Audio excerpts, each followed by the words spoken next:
What's up, YouTube? Red Zone 101. God bless and peace. Hopefully, everyone had a Merry Christmas, and hopefully, we're going to have a safe and Happy New Year. That's the plan, people. Hey, guys. Oh, yeah, I did it. I know I've been talking about all the reasons why I don't need one, and that said, I wanted one. So, guess what? I have officially purchased my first AR. Okay?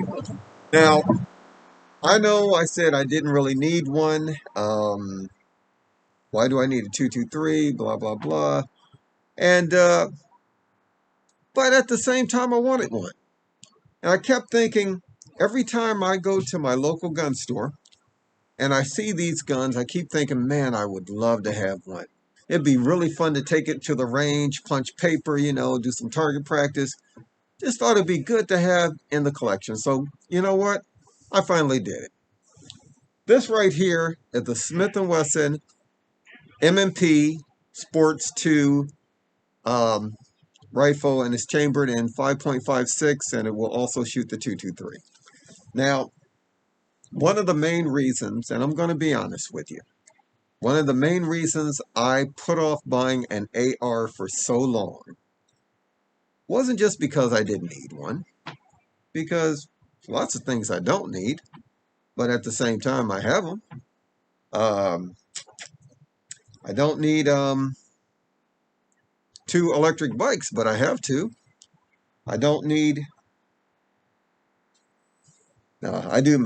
Well, I do need my Stetson. Okay, I got to have my Stetsons. But you get what I'm saying. There's a lot of things that are just wants, maybe not needs, but wants. This was a want. Okay, and one of the main reasons I put off getting one for so long, as I was about to say, is because of perception, public perception, when it comes to these kind of rifles. Now, granted, I don't have that perception myself, but for a long time, because of public perception, I held off on buying this type of rifle. Okay, and here comes the boys. I'm gonna see if they stop and say anything. Nope, they didn't say nothing. I waved at them. But anyway, that's one of the main reasons. I'm sitting on my porch anyway. That's one of the main reasons why I put off getting one. Because when people see these type of rifles, they say assault rifle. They say high magazine capacity means equals evil rifle. And you know what? I've never adhered to that train of thought, because I know better. Any rifle, any gun, any firearm, anything, if used irresponsible or with malicious intent, can be a bad thing. So, you could take a butcher knife and hurt somebody with it, or else you could take a butcher knife and cut up a side of beef for someone to eat. So it all depends on you. And the same thing with a rifle. This rifle in itself will not hurt anyone. Okay? I could leave it here overnight, which I wouldn't do because it probably wouldn't be here, but it wouldn't hurt anyone. It's not going to shoot anyone across the street or whatever. It's not going to do that. It takes someone to get behind it to do something like that. It takes a person. Okay? So, what I'm trying to say, the rifle in itself, although some people perceive that this is a bad rifle, is not a bad rifle. If that was the case, we'd have to look at our men in blue, our men in the armed forces and whatever, and say that they're bad people, which we know is not the truth, okay? I have a lot of respect for policemen. I have a lot of respect for our soldiers in the armed forces. And I know that just because someone has this doesn't make them a bad person. Because otherwise, we'd have to assume everyone that uses these rifles are bad people, and that's not the case. I thank God for the police. I thank God for our men in blue, and I thank God that they have rifles like this to protect our freedoms. But at the same time, why is it that the everyday citizen is looked at as a bad person when they have want to, you get what I'm saying, right? Okay. So for a long time, to some degree, I caved into public opinion, and I'm ashamed to say that. I am. Now, I didn't think any bad of anyone that had them. If anything, I envied them. You know, I was like, man, I really would want one of those. So, but because of that, for a long time, I put off getting one myself. Okay. And as you see, I got stray cats in the background there. I don't know, they've just kind of adopted me, and I've been feeding them. And someone said if you feed a stray cat, you won't get rid of them. So I've been feeding them. So anyway, another story. Guess I'm a softie at heart. Anyway, back to this rifle. Again, a lot of people, they demonize it, but they don't hold the people that are doing these kind of crimes accountable. In other words, they don't put the blame where it should be. It's not the rifle, but the person behind it that does the evil. We don't lock up these rifles, okay, because somebody uses them for a crime, okay? Now, granted, they do lock them up as far as, the storm, like for evidence, but we don't punish the rifle, is what I'm saying. We punish the person, all right? So, anyway, once I got past that, I started thinking, you know what? I'm getting one. I don't care what public opinion says, what have you. I would like to have one, okay? Now, there's no malcontent like in my heart to do something evil with it. If anything, I just want to go punch paper, okay? I want to shoot it. Now, that said, if somebody was trying to break into my house to hurt me or my wife to do a home invasion, and this was the first thing I could grab, most definitely I'd use it. Okay? Hopefully I'll never have to do that, but um anyway. So again, finally got my first AR. This is the Smith & Wesson M&P Sports 2. So this is the second version or whatever that came out of with this.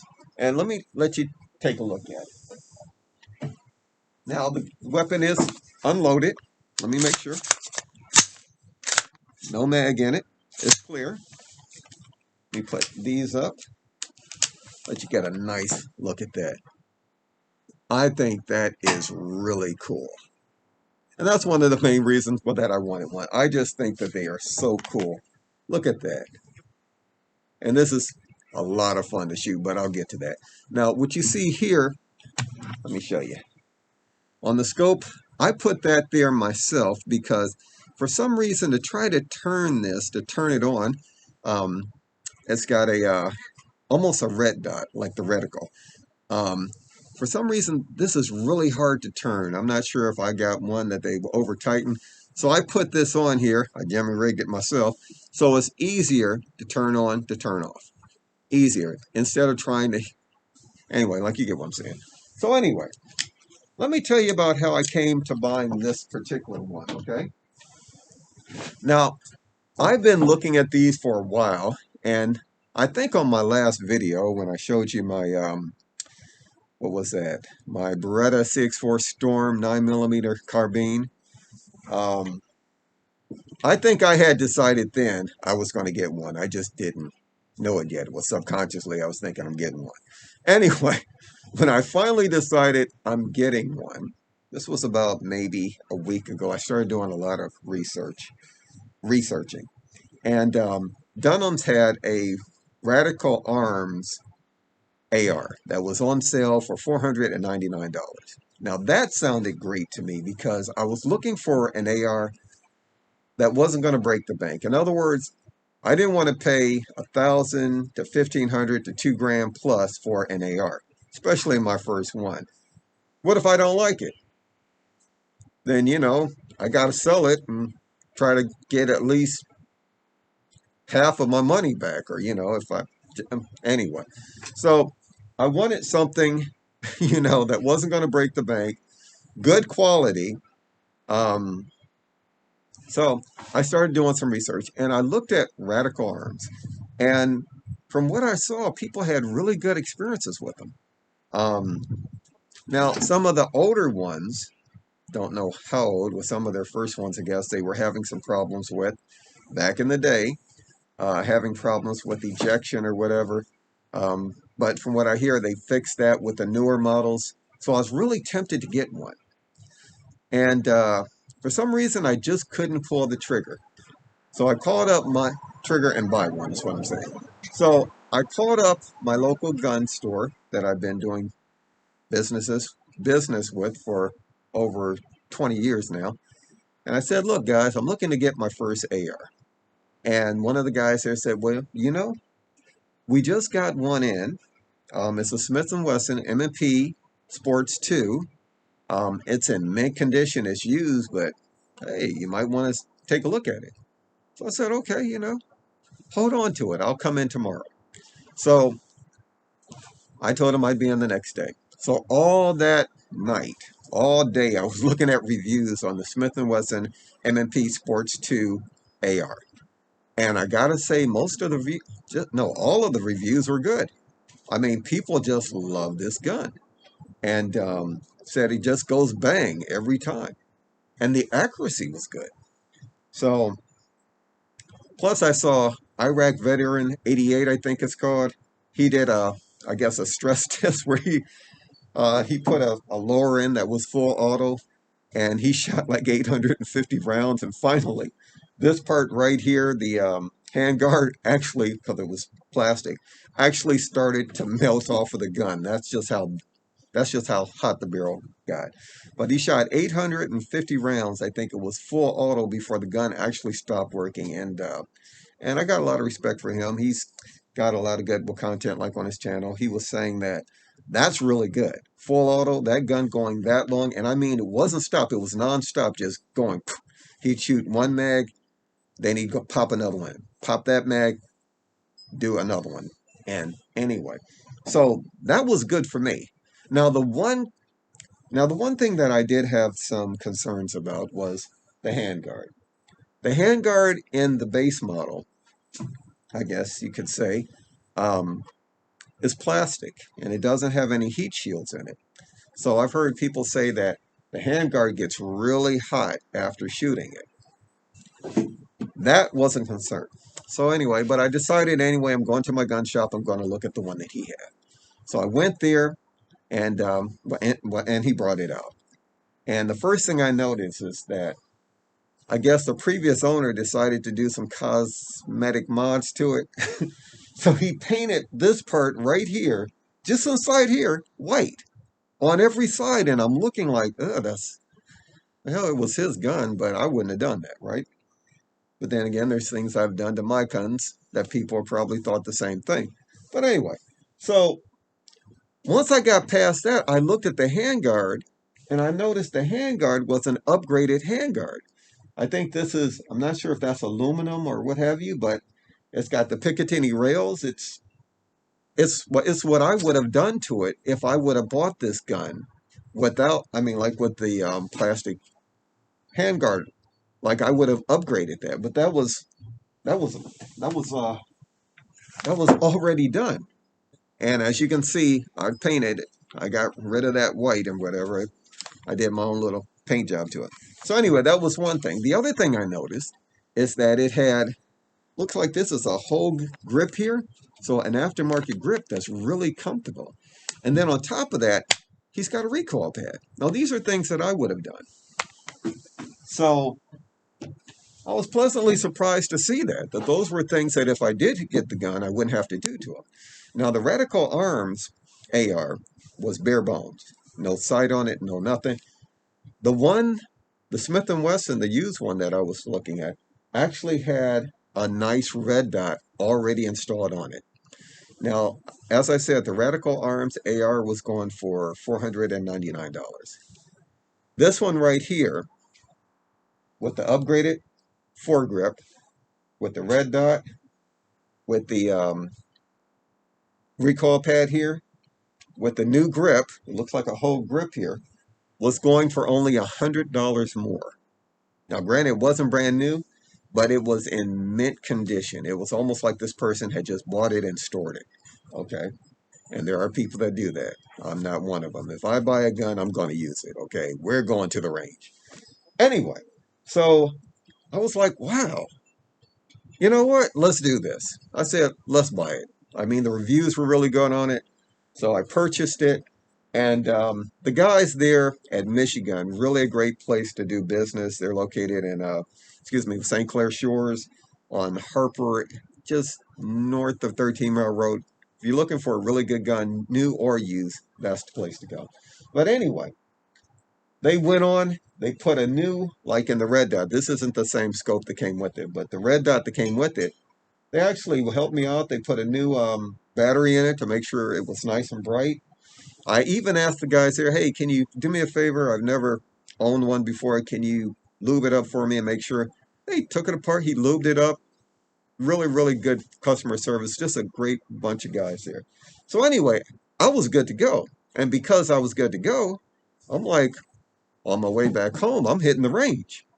I want to make sure this thing works, right? Because I was thinking before I do my own mods to it and add this and that, I want to make sure it works right.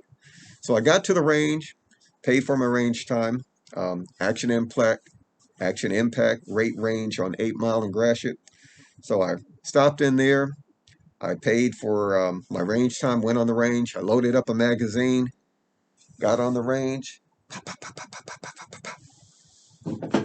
Not a single malfunction, not a single jam, not a single failure to feed, failure to eject.